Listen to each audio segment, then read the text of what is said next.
Il y a un journaliste ivoirien qui a disparu au Niger. Bonjour monsieur, je me nomme Fulbert Yao, je travaille pour Anadolu Agence et l'Info Express. Monsieur le ministre, depuis le 1er septembre dernier, il y a un journaliste ivoirien du nom de Serge Mathurin, Adou, qui a porté disparu au Niger. Monsieur le ministre, est-ce qu'il y a eu des actions de la part du ministère de la Communication par ricochet de l'État de Côte d'Ivoire pour retrouver ce citoyen ivoirien? Sinon, qu'est-ce qui est envisagé? Merci pour votre question.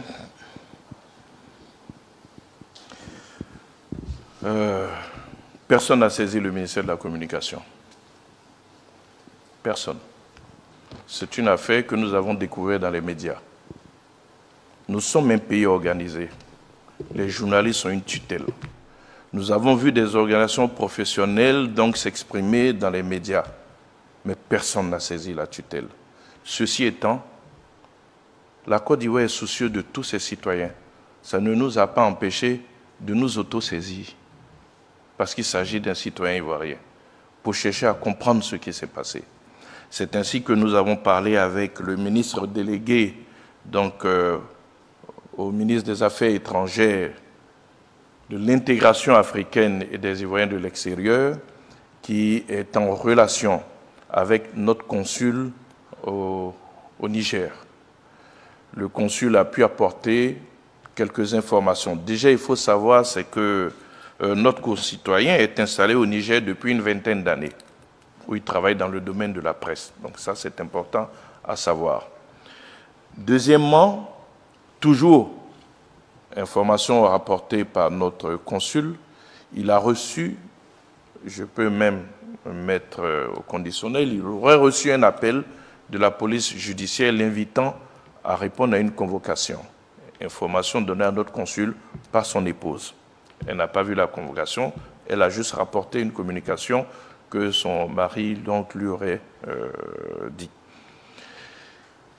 Et il se serait rendu à cette convocation pour répondre à cette convocation et c'est là qu'il n'y a plus de nouvelles de lui.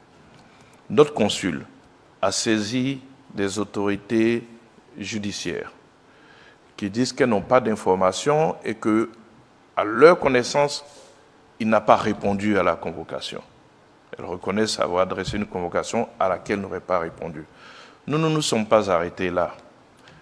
Par le biais donc de notre chargé d'affaires au Burkina, puisque nous n'avons pas d'ambassade au Niger, c'est l'ambassade du Burkina qui couvre le Niger, notre chargé d'affaires a saisi les autorités donc, de transition qui disent ne pas avoir d'informations non plus. Nous continuons les investigations. Nous allons saisir donc, de façon formelle, après avoir eu ces premiers niveaux d'information, l'ambassadeur du Niger en Côte d'Ivoire pour savoir ce qu'il en est exactement de la situation de notre confrère. Mais ce dont je peux vous assurer, c'est que la Côte d'Ivoire est soucieuse de chacune et chacun de ses fils et de ses filles. Donc nous ne l'abandonnerons pas, seulement il est important que les choses soient faites dans la forme et c'est ce que nous faisons en saisissant de façon officielle les différentes autorités, qu'elles soient judiciaires ou de transition au Niger.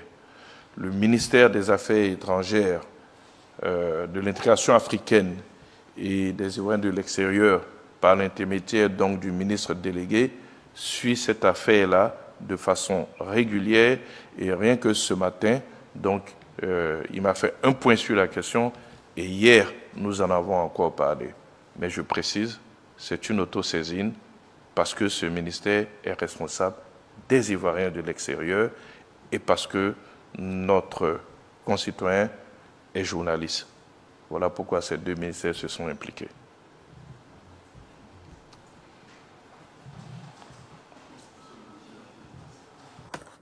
Alors, chers camarades d'Afrique, c'est ce genre de questions qu'on appelle questions téléguidées. Questions préparées. Vous comprenez? En fait, c'est un journaliste qui a été téléguidé pour poser cette question. Et la question, même quand vous le regardez, quand il est en train de lire, quand il est en train de répondre, il lit. Il a préparé la réponse. Frère, non, Yoroman. Il y a eu le conseil des ministres la semaine dernière. La semaine passée, il y a eu le conseil des ministres. Mercredi passé, mercredi, jeudi passé. Lui là, c'est pas lui qui a animé la conférence. Aujourd'hui encore, il y a le conseil des ministres. C'est rare. C'est rare que Dramane Ouattara fasse successivement des conseils des ministres. C'est rare. Il va conseil des ministres. Il fait un conseil des ministres par mois. Mais quand Dramane Ouattara fait conseil des ministres 2 fois d'affilée, successivement, ça veut dire qu'il y a drap. Chers camarades peu d'Afrique, le gars là, dont on parle là, peut-être qu'il est dans les mains du Mali. Le gars dont on parle là, le journaliste là, il se trouverait dans les mains de l'armée malienne. Ceux qui ont été arrêtés hier, les terroristes qui ont tenté hier de frapper là, le gars là, il serait dedans. Je ne confirme pas, hein, mais selon mes analyses, connaissant Dramane et ses agissements, en tant qu'un terroriste en chef, Dramane Ouattara, qui est terror en chef, un patron des terroristes, un chef des terroristes, connaissant ça, les gens là, le gars là, c'est pas 100% sûr, hein. Il peut être dedans. C'est pourquoi vous voyez qu'ils sont sortis aujourd'hui pour parler de ça.